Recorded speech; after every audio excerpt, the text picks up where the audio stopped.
In today's video, I'm going to teach you how to create a credit note in your invoicing system. If you've ever needed to issue a refund or correct a billing error, you're in the right place. A credit note is essentially a document sent to notify a customer that their account has been credited. This is handy for adjustments or cancellations, and here's how you can create one seamlessly. First off, you want to navigate to the Sales menu. Once there, look for the section labeled Invoices. Now don't get overwhelmed by the array of options. Just focus on what we need today. In the Invoices section, you'll spot an option that says New Credit Note. Go ahead and click on that. This will open a new window where you can begin the process of creating a credit note. The next step is to enter the customer's name. Make sure you spell it correctly to avoid any issues, because it'll link the credit note to their account. It's the same name they have on the original invoice, so check back if you need to confirm the details. This will help ensure the credit is applied to the appropriate account without any hitches. After you've entered the customer's name, let's move on to the reference field.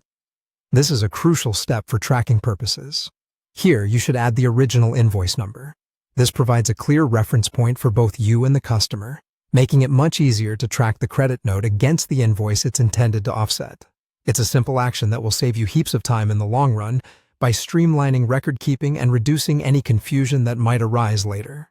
Next, you'll find a section to enter the chart of account code. This needs to be the same one used on the original invoice. Using the same code ensures that the credit note is correctly categorized in your accounting system. This consistency is key to maintaining accurate financial records and will keep your bookkeeping tidy and easy to manage. Now, let's talk about the description field.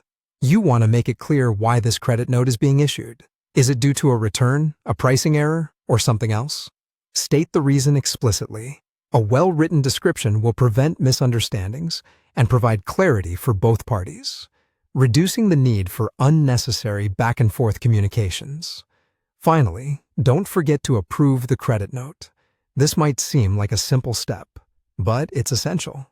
Approval confirms the document is ready to be sent to the customer and that it's formally recorded in your system. Without this step, the credit note may simply sit in draft status, not actually affecting the customer's account as intended. And that's it.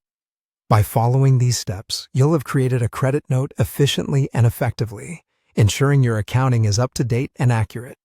Thanks for tuning in, and I hope you found this guide helpful.